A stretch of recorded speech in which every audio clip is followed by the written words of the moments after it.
Morning, if you've just joined us on Power Breakfast.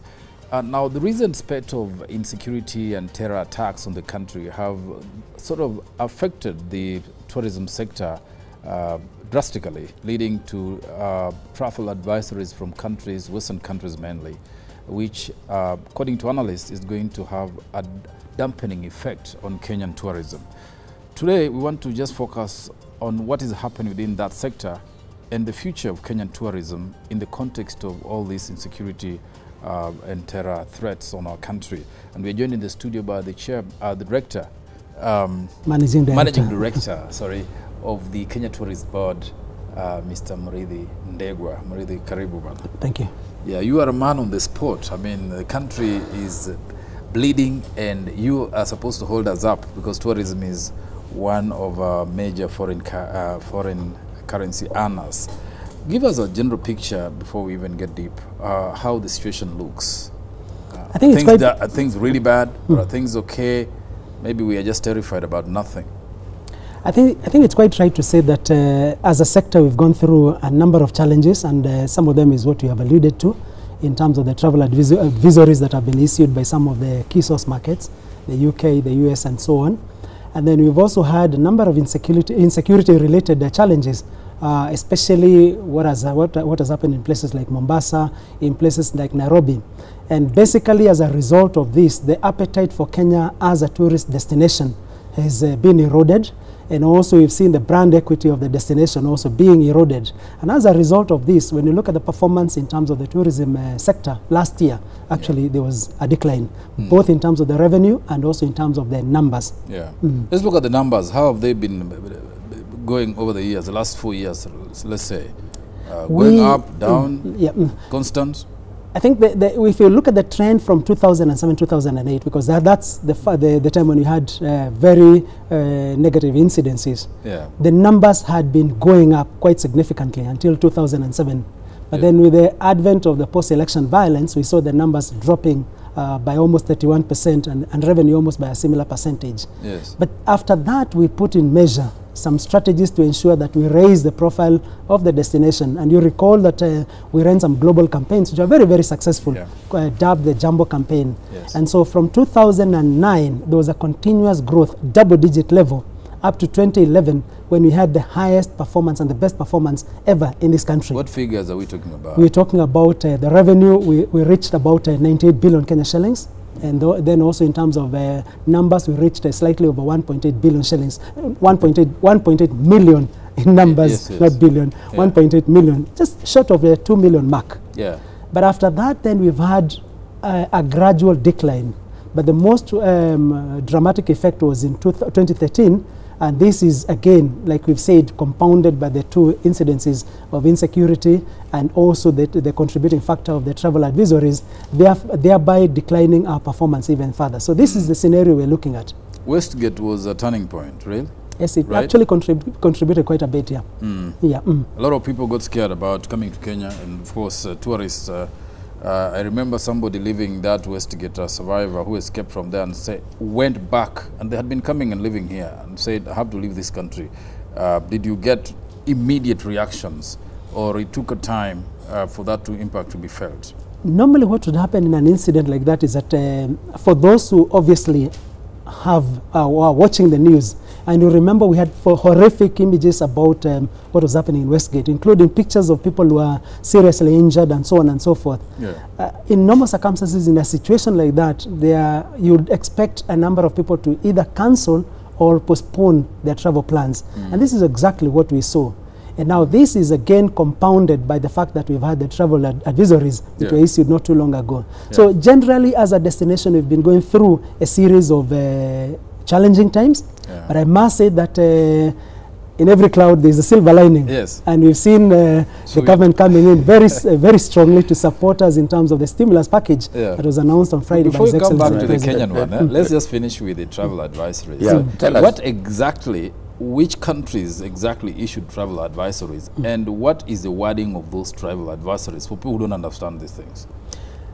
If you look at the UK one, this was issued by the Foreign Commonwealth Office, FCO. Yes. And it talks about a ban on all travel or strongly not advising any travel within 60 kilometers of the borders to Somalia, which was there as a travel advisory.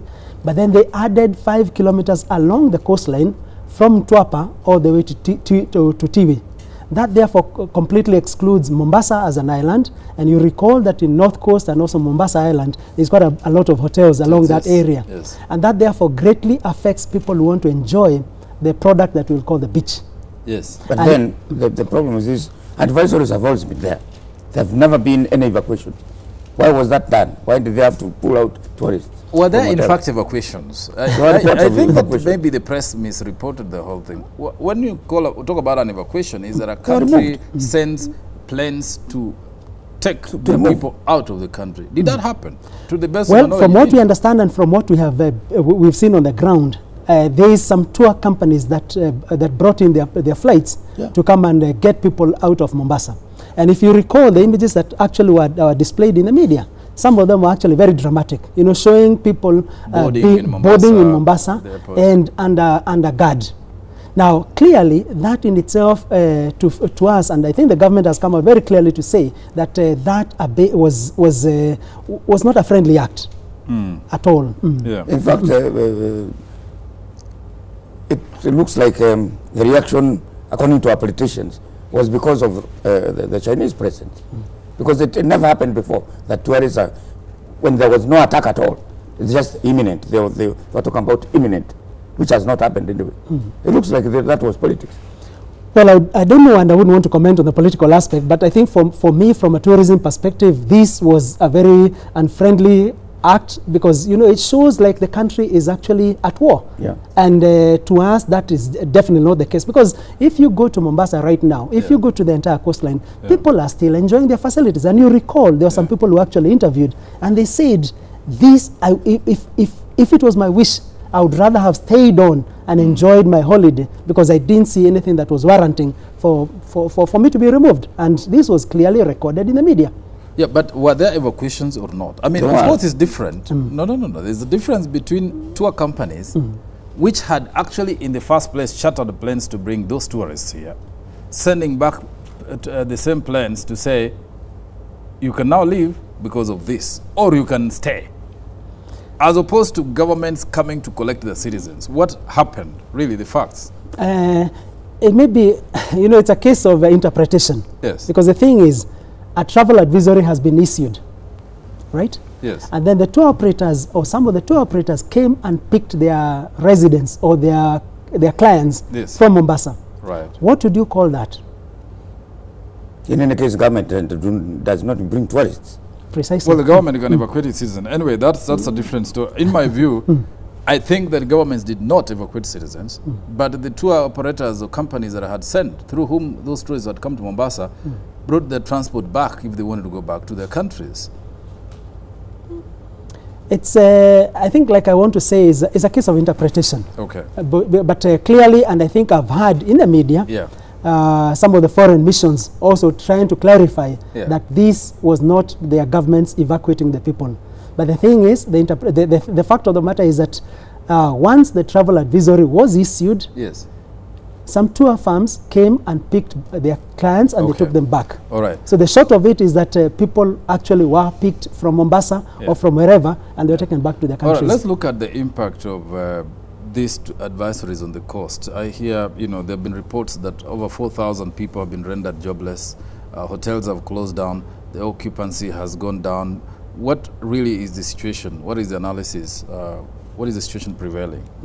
The situation that we are getting from our stakeholders, the private sector, the industry, and so on and so forth, is that it's not good at all. And when you look at some of the hotels, although this is part of the low season, the occupancy levels are actually pretty low. Yes. And especially because a number of them were looking at these two markets as a key source markets. Because if you look at our statistics, UK is the number one source market, followed by the US. And these are the two markets that revised their travel advisories. Now, having said that, we've also had reports about some employees being rendered jobless. Yes. because of low occupancy. Because of low occupancy, and also because of the evacuation was done. And I think it was also extensively reported that at one incident or at one time, about 700 people were actually evacuated. So clearly, the situation on the ground is not too good. Yeah. Some countries, some Western countries, like I think the Netherlands, they have said it was wrong. Those advisories were wrong. Did that help? Okay. Some countries have pulled out, some countries still continue coming. Correct. I think what there is that to us is a very positive statement, because it clearly shows that for the Dutch, and remember they are also key players as far as our tourism is concerned. They are among the top 20, maybe not among the top 10, but they are among the top 20. That is very positive, because it goes hand in hand to reinforce what we are saying, that Kenya is indeed a safe destination for people to come and visit, and that therefore would expect that it will contribute significantly in terms of the Dutch tourists, or those tourists coming from the Benelux, that's Belgium and Netherlands, the numbers being significant and not going down. What about the Germans? The Germans actually, they've not revised their statement, which is their advisory, which is very, very good. And Germany is our number four source market, so it's very positive for us. Italy is number 3 also. We've not seen any reduction. Let me tax you a bit. I'm sure these are figures, things you deal with every day. Yes. Who are our top 10 sources of our tourists? You said UK is number 1. Number 1 is UK, right. Followed by US, then Italy, then Germany, India. The next 5, I may not recall the order exactly, but I know Uganda is number 6. Number 7, I think it's South Africa, then UAE, and then Tanzania, and I think we have in the list also, which is the other. All right, we got a good picture of what that is. But whom do you consider to be a tourist in the list of people you expect when they come into this country? There are people who are coming on business, others who are passing, going somewhere else, stop over 2 days. What do you classify when you tabulate your figures and say you had 1.9 million tourists last year? How do you determine who the tourist is and who is just an investor, or anybody coming into the country is being rated as a tourist? No. In fact, when we give our statistics, we talk about arrivals. Right, at the airports. Arrivals at the airport. And then this information is captured on the basis of what you fill in the immigration card. If somebody is coming through Jomo Kenyatta, Mombasa, or the port of Mombasa by sea. Yes. If you indicate that you're a tourist, then we go further to classify that as a tourist. And then we also segment the market further, because there are those who will say, after you fill in the immigration card, there is also the question of for what purpose. Once you say tourism, then there is also another category where we say, what purpose again? Is it for leisure? Are you coming to for business, or are you coming for conference, or are you coming for VFR, which is visiting friends and relatives? Yes, yes. And so on and so forth. And so we are able then to break down the tourist numbers in terms, arrival numbers in terms of the tourists, and then we're saying that this is in fact, the market segment. Why I'm pursuing that question is that we could actually be registering few people who come here basically for leisure or as tourists. The way I can take a holiday and go to Bahamas just to go and have fun. The number of people who are just coming to have fun could actually be less than 500,000. On the contrary, in fact, it could be more. And the reason why I say this is because, if you recall, I've only talked about those who are coming through the airports. Yes. But how many others come through the borders? If you look at the border points, and I think there are more than 22.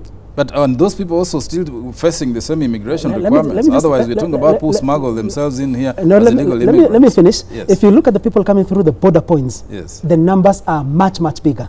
And recall, there's a definition of what a tourist is, which is given by the United Nations World Tourism Organization. Right.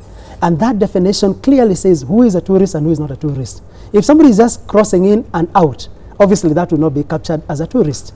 But if somebody is spending a night in any of the facilities that exist, whether they came for business or not, you would consider that as a tourist, but as a business tourist. All right. So people come for conferences, and quite a lot of your numbers are through conference tourism, right? That is where we're making much more money. Of course, there are those who come to the coast, especially American, European tourists. They come to have leisure. But the rest of the other countries you're talking about are people coming for business or conferences or visiting friends. That is the category that I would put them in. No, the bigger category for us is actually leisure. And these are the people who are coming for holiday. And as specified when we give our statistics, we actually say majority of the people coming into the country, Yes. the bigger market segment is actually leisure, and this will be talking about holiday. Conference is also quite significant, and it's also growing. Yeah. In fact, in Africa, we are rated number 2 Yeah. after South Africa as a MICE destination. MICE here, we're not talking about the plural of mouse. Yes, yes. We're talking about meetings, incentives, conferences, and exhibitions. yes, So yes. there are those who will come for incentives. Yes. They've been given incentives by their parent companies. Yeah. And then there are those who are coming also to attend conferences Yeah. and exhibitions. That's Right. also a growing segment, and we are quite strong in Africa on that. Okay. Let's go back to the core issue about attracting, now reversing what has happened. What has happened has happened. What are we doing about it to reverse that trend? Thank either you. locally or internationally. Thank you. We have a three-pronged strategy, a three-pronged approach. And this is looking at the domestic market, combined of course with the regional market. Then we're looking at the rest of Africa, and then we're also looking at the international markets. If I look at the domestic market, clearly there's the number of measures that we've put in place. You've seen the campaign that we are running right now on above and below the line media, on radio and television, and also on social media, specifically driving and pushing the agenda, get out of your place, get out of your home, and Tembea Kenya. And we've had some very positive collaboration with the media, because we've taken the media specifically, because you know you can't sell what you don't know. Yes. And we've taken some media to places like in Coast, a couple of weeks ago, where they visited South Coast, Mombasa, Kilifi, Malindi, and so on and so forth. And they did some very nice write-ups about some of the attractions available. Then last week, we looked at Nairobi and its environs, and here we concentrated on Nairobi. In other words, if you want to do a short break, Yes. Makali, and you want to take your family over the weekend, where do you want to go to? Retreat, So we talked about, we took people within Nairobi, also Machakos, Kajiado, and to places as far as Kiambu and Naivasha. And the positive thing is that the writings that we got, there's been quite a bit of an awareness, including also people writing a lot on social media, Yeah, and where also they are on having Twitter fun and so on. about Tembea Kenya and so on. So this is about the domestic campaign, and it's heavily being supported by the partnerships we have with the media, because a lot of the media have also picked it up, either on radio talk shows, FM stations, and also even on print, talking about, yes, let's get out there and do domestic tourism. But okay. I was going to talk about the other two Well, strategies. I was about to say. Okay, it's okay, you can carry on. Oh, that's all. Yeah. Maybe on the second strategy, we are talking about the regional markets. Yes. Now, Uganda is one of our fastest growing source markets.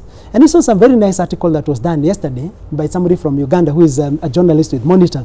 And we had brought in a farm trip, familiarization trip, for people from Uganda and so on to come and see for themselves what then Kenya has to offer. Because remember, Uganda does not have a beach. And therefore, we're able to complement ourselves very much with Uganda as a destination. And looking at also the regional airlines flying into Nairobi, flying into Mombasa, we see potential in terms of growing the numbers from the regional markets. So here we're looking at Uganda, we're looking at Ethiopia. Ethiopia has a huge population, growing middle class, huge population of expatriates, and also the AU staff and so on and so forth. And then Tanzania, Rwanda, and we talked about, I think, Uganda. That is the second strategy as far as regional markets are concerned. The second phase of that campaign on the regional perspective will be consumer activations, having our own trade. Trade here, we talk about the tour operators and hoteliers in partnership with KTB and the government, going out to some of those key markets and establishing strong base in their main cities, if it's road shows, mall activations, and so on and so forth. And then related to that also, there is the rest of Africa. I think we are all aware that Nigeria has now become the #1 market in Africa in terms of the economy. And with a huge population and a strong appetite for travel, we are looking at leveraging on, first and foremost, the direct flight that KQ is going to be launching on 6th of June to Abuja.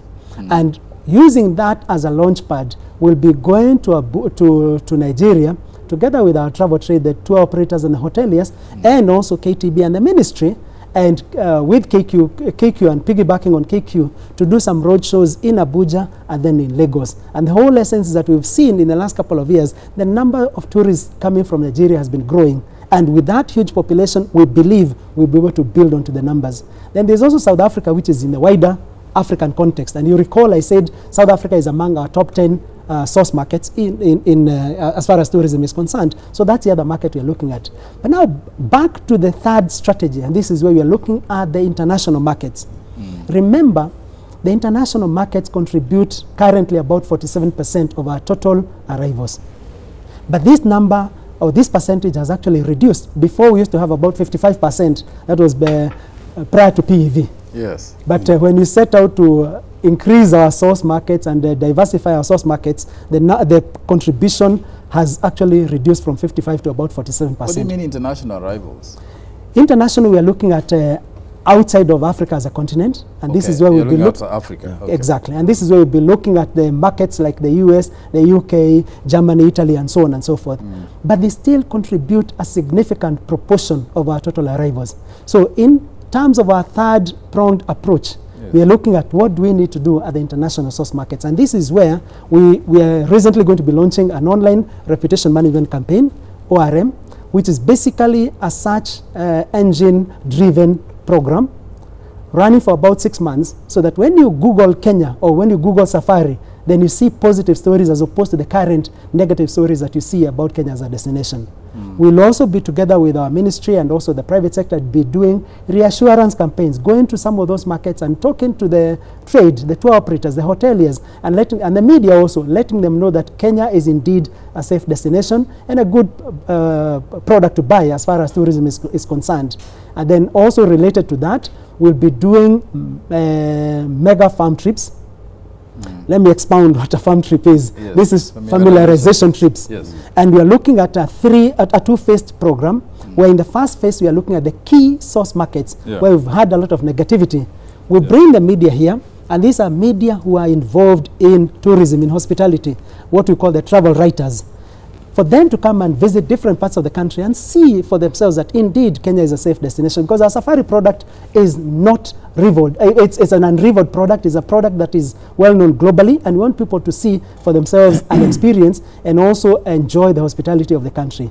And then once they go back, then they write positive stories about the destination, so that we can try and improve on our brand equity and also on the whole aspect of Kenya, of the people out there, what they think and perceive about the country. What about China? The minister the other day, the cabinet secretary, said they are launching some attractions to China. Yes, indeed. How are we doing on that? Yes, indeed. Our cabinet secretary is traveling to China. I think she mentioned that in a media briefing the other day. And then after that, in the month of June, we'll go with the tour operators and hoteliers on a roadshow program in China, which is going to be covering a few of the major cities, perhaps Beijing, Guangzhou, and so on, and Shanghai, and so on and so forth. And this is, again, to build the profile, to build the destination, so that we can increase the number of people coming from that particular part of the world. What's their level now, as we speak? The level is not that big. Not big. We currently are getting about 37,000. But in Africa, we are well rated, but there is potential to grow the numbers, because you recall, China is actually the #1 source market in the world. In terms of outbound tourism, they are now currently #1. So we want to build the strong bond that exists between Kenya as a country and China, so that we can grow the numbers from China and other emerging markets, including India and so on and so forth. But, you know, our tourism numbers are still pretty low. How is the competition faring? Look at Africa and our competitors, Tanzania, South Africa. What are the numbers we are fighting with? There are two ways to look at that question. I think the best to compare against is perhaps maybe a country like South Africa. If you look at South Africa, in terms of international arrivals, it is estimated to be about 2 million plus, or slightly around 2 million. If you look at ourselves, Kenya, our international arrivals was about 1.3 until it declined last year to about 1.1. So that compares very, very well in terms of airport to airport. But the bigger proportion of the total basket of tourists going to South Africa is the cross borders, because that's the number that boosts them to a level of about 10 million or thereabouts. But for us, when you look at the total in terms of the cross border, it's not even a million. It's about 500,000 plus, which therefore then puts us in a level total consolidated about 1.8 million. However, and I think this is a challenge we have as an industry, is the issue of capturing who indeed is a tourist crossing from one country to the other. Yes. Because if you look at the numbers crossing from Ethiopia, from Uganda, from Tanzania, from Somalia, tourists, really, just people. That's a question. The numbers would be much, much higher, but clearly you also have to be objective in terms of saying whether they're tourists or not. Yeah, what and I'm not casting aspersions, but if you look at our competitors also, if you go into that particular perspective, then you can see where we are faring and how we are faring. Yeah. There's potential, obviously, and I'm not saying that we're happy with the numbers that we get. There's obviously potential. I mean, there was a target. What was the target and how far? 3 million. I mean, the target was 3 million. Yes, it was 3 million. And it's been 3 million for some time.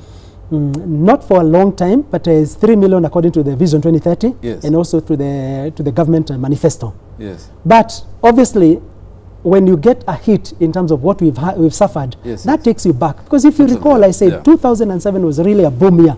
And the numbers were actually growing, and we had envisaged. But we were still at 1 point. We were close to 2 million. In fact, the total consolidated was about 1.8. Yes, yes. And then it was estimated by the year 2012 would be 3 million. Yes. As a result of what had been the base then.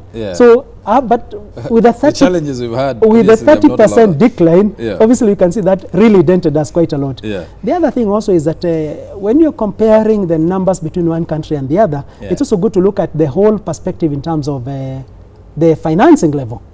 And we do know obviously that we have a lot of challenges even as a country in terms of budget, in terms of financing some of the sectors like we were talking about tourism and so on and so forth. There is obviously a challenge as a growing economy to fund effectively, because when you look at our budget level compared with our competitors, then obviously you can see there's some bit of challenges there. But that is not an excuse. Let's be candid, Muriithi. What impact has the politics had on us? I mean, look, the government has been very, so to speak, some people think hostile, issuing adverse statements against the West, dismissive sometimes. Isn't this having serious impact on our relations? Not relations, of course relations, yes, but visitors. I don't know how. Is it making you work harder? I don't know how I would comment on such a question, because you know, for us let me put it very clear. I mean, these things have to be put in the open. The president says, look, the West can go to hell if they don't want the people to come here. That's fine. We'll make do with what we got. We'll look elsewhere. We'll improve our own tourism locally and make do with it. Isn't that making you work harder? As you go out there to look for tourists? I think I wouldn't want to comment specifically on that and say yes or no. But the fact of the matter is, we obviously are a country that is not in isolation. We live in a global arena. We live in a global in a country that is not in isolation. And therefore, I think for me as a technocrat, the key thing is to look at what do we need to do to be able to proceed, to be able to move forward. And this is where, if I start looking at the political side, the politics and so on, it will pull us down. And I think this is where we are saying... No. You are in the position, you are charged with enhancing our tourism. You should be telling the government quietly, you must be sending memos to government and saying, look, that reportage, for example, of our terrorist explosion, you know, at Kikumba or where, you know, wherever else, Pangani, didn't go well for us, it's harming us. Okay, these statements by politicians, whether it's CORD or the presidency, Jubilee, these things are not helping us. Are you communicating? Because you owe them feedback to help you to do your work. There's a lot of engagement that goes on between our parent ministry and obviously the government, because in any case, KTB is a state corporation under the Ministry of East African Affairs, Commerce and Tourism, as you know. And therefore, we cannot say that we work in isolation. No. There's a lot of consultations, there's a lot of engagement that goes on. But having said that, I think it's also important for us to say that, you know, with a mandate to market Kenya as a tourism destination, not both, to the domestic, regional and international markets, we have to work with a lot of agencies and a lot of government institutions. And I can say for a fact that we work very closely with a lot of government agencies and also mainstream ministries. Because when you look at some of the products that we are marketing, if it's culture, for example, we have to liaise with the Ministry of Culture. If it's sports, again, we have to liaise with the Ministry of Sports. If it's a product like what else? If it's generally, this is what I'm saying, that we work very closely with other agencies, National Museums of Kenya, KWS, and so on and so forth. Environment also, we have to work very closely with the Ministry of Environment and so on. So we don't work in isolation. And I'm saying very clearly that we work very closely with a lot of these government agencies and also the mainstream government, because at the end of the day, tourism being our number 2 foreign exchange earner and contributing almost 11% of the country's GDP is quite a significant player. And also, having been identified as one of the 6 key pillars that will drive the agenda of the country in terms of middle income status, clearly we cannot work in isolation. He mentioned the government failings, the statement utterances by politicians. We have the opposition here planning, as particularly this weekend, what they are calling mass action to teach the government a lesson. The government has failed. Isn't that also going to make your life very difficult? If they have mass action in Nairobi, or mass action in Mombasa, or Kisumu, which person, even if it's, which person will go out, even a local tourist? Why would I want to come to Nairobi if there's university student strike or there's mass action and I wanted to go to Machakos? I understand Nairobi is blocked because of mass action. Isn't that going to make your life very difficult? I don't work in isolation, and I think I want to repeat that we work a lot with a lot of government agencies and also with our ministry, our parent ministry, the Ministry of East African Affairs, Commerce and Tourism. So there's obviously going to be a lot of continuous engagement, which we have been doing and which we'll continue to do, so that we can raise the profile of Kenya as a tourist destination, not just for you and me, but also for the regional markets and also international markets. Well, the thing is, perhaps maybe we're not framing it well. There are things that, as you sit here, you can say, these things are making our work hard. A, B, C, D. We would benefit with this A, B, C, D. Can I flip that over and look at the positive measures that have also been put? Because we had some very positive announcements that were made by His Excellency the President on Friday. Yes. The stimulus package offered to tourism. Yes.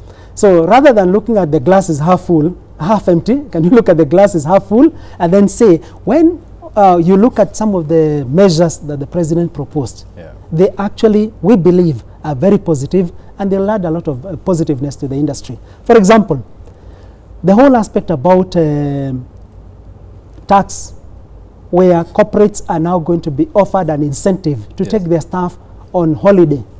And then they claim that back as a tax rebate.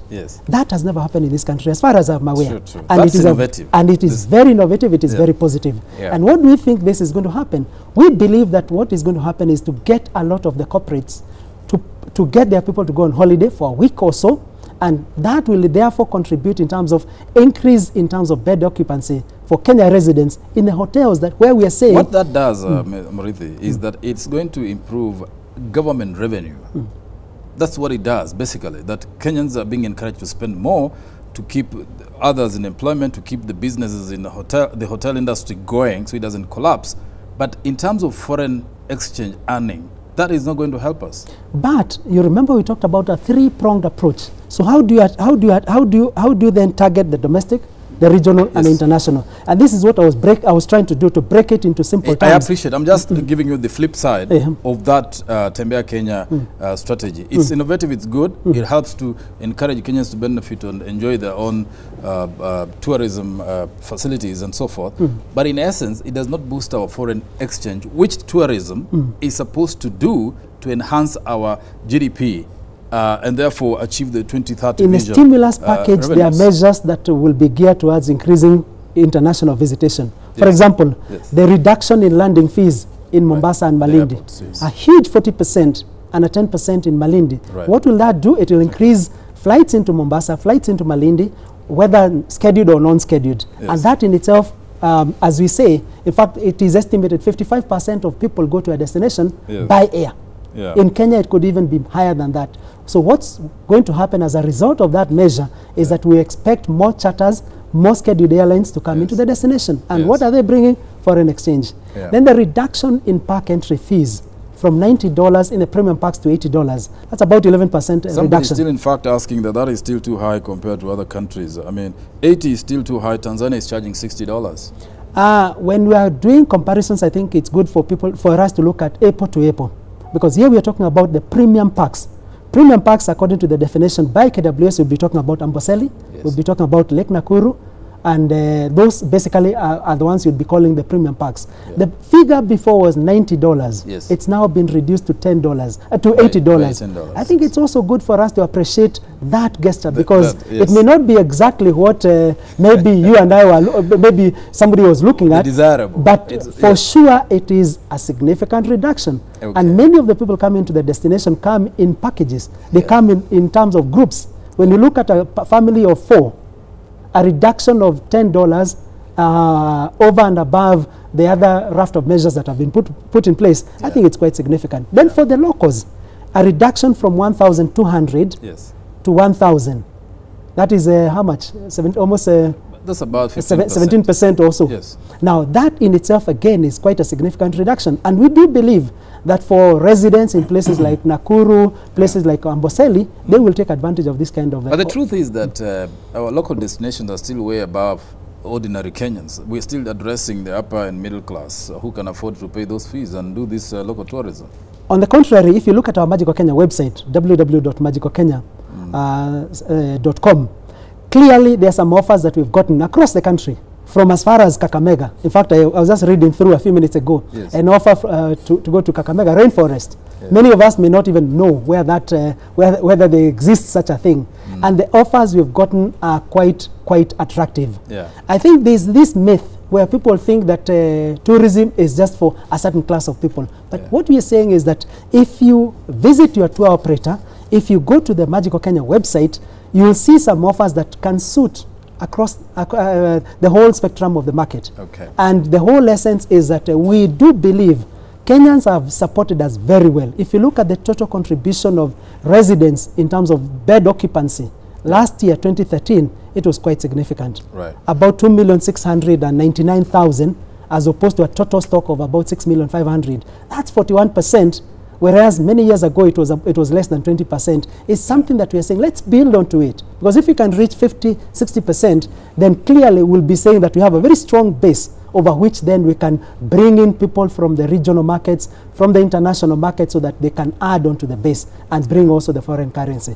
Besides that also, if we also change our habits in terms of going only over Easter and Christmas, as maybe David. I'm the one who goes once a year, one. Exactly.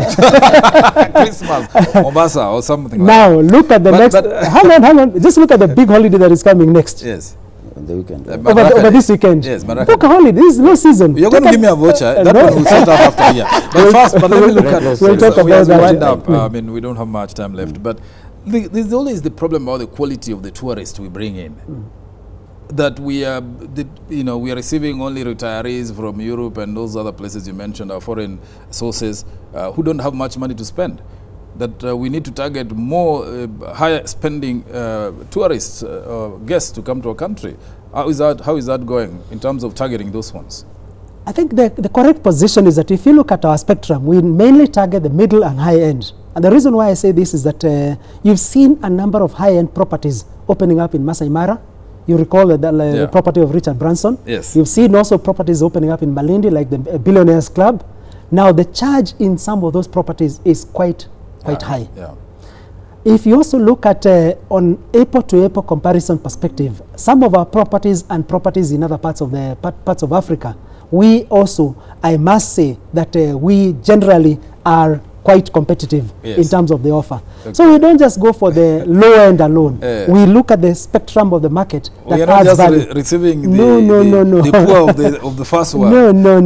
And I can challenge anybody, just go to places like some safari packages that we have, go also to places like Coast, and you see in terms of the price offer, we actually target a significant proportion of the middle and high end. This discussion is not conclusive. We'll invite you back here. But finally, there's something that I would like to ask you. What is the impact of the single visa approach that East Africa is taking, and this whole East African cooperation thing? Is that likely to help our tourism, and to what extent? Thank you very much, because I should have talked about this when I was talking about the regional the regional market approach, or the regional market strategy. Because Kenya, Uganda, and Rwanda, we have signed a joint protocol where we are marketing the three countries as one single destination to the international market. And you recall this was launched by the three presidents in February in Kampala. With a single visa that is only costing $100, valid for 90 days, and with one being allowed to do multiple entry once you come into the region, meaning you can come to Kenya, go to Rwanda, go to Uganda, come back within 90 days, multiple entry. We believe that this is very, very positive in terms of attracting the long-haul tourists coming to this region. Again, also related to that, there was also the protocol that was signed allowing people to use their national ID cards and the voters' cards To travel across the 3 countries. Yeah. And this, we believe, again, also will have a positive effect in terms of intra-region visitation and Right. trade.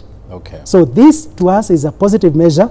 There's obviously, we still need to keep building onto it so that we can attract more, especially those who want to come and see our authentic, real safari, as we say. Yes. Perhaps also combined with the source of River Nile, Yeah. and perhaps also combined with the We'll talk about this thing another the day, gorillas. because the issue of, again, what is the tourism product that we are putting out there is still controversial. People think we are still stuck on our big 5, you know, the parks and the beach. And beyond that, there's David, nothing there's else to a see in lot. Kenya. David, there's so much I could talk about in terms of product development, Yeah. because in the last couple of years, Yes. we have endeavored very much to Yeah. build Kenya as a multi-product destination, Yeah. not just a beach and wildlife safari destination. Yeah. MICE, which I talked about, we are currently ranked 2nd in Africa. Yeah. There is also a lot in terms of cultural tourism, heritage tourism. We're also doing a lot in terms of agro-tourism, in terms of medical tourism, and also in terms of sports tourism. And I can talk a lot in terms of some of the measures that we're doing as a tourism board, but in conjunction with our parent ministry, and also in conjunction with the trade, that's the Yes. private sector, and also with other bodies like National Museums of Kenya, KWS, and so on and so forth, Yeah. and including also agencies that deal with some of these other products. All right. Oh, we should. Something is coming up in Washington, D.C., the Yes. Smithsonian Folk Festival. How are you going to feature there? Are you planning big-time showcase for Kenya? Yes. Because Kenya is being featured there. Yes, the event This is actually next being month. championed by the Ministry of Culture and Sports, Yeah. but we are part and parcel of the committee that is making the arrangements and is organizing the event. Yeah. So we'll be heavily and very well represented Right. as a tourism board, but under the auspices and championing by Ministry of Culture. All right. Yeah, that's what I'm Okay. saying. There's a lot of A bit collaboration, happening. and there's a lot of working together between the various agencies Yeah. and between Maybe various just your final institutions. word, then we close. I mean, people terrified out there thinking things are really bad. An assurance, Okay. if any. I think for me is to say that, fellow Kenyans, we really appreciate the fact that you've supported us over the years as far as domestic tourism is concerned. We now want to appeal to you again. Please make a point of visiting your favorite place, see the Magical Kenya website, or visit your tour operator and get a package that suits your pockets, and come out there, enjoy yourself, see the country, and Tembea Kenya. And when you enjoy the services, when you enjoy the facilities that you see, when you enjoy the products that you see, make sure that you send information on Twitter so that we all go viral about Tembea Kenya. Thank you. All right, thank you very much. And you can start this weekend with the long Madaraka Day weekend. Visit Magical Kenya, get a package that suits you, and talk about it. And Kenya keeps going forward. Thank you for watching, and keep watching Power Breakfast.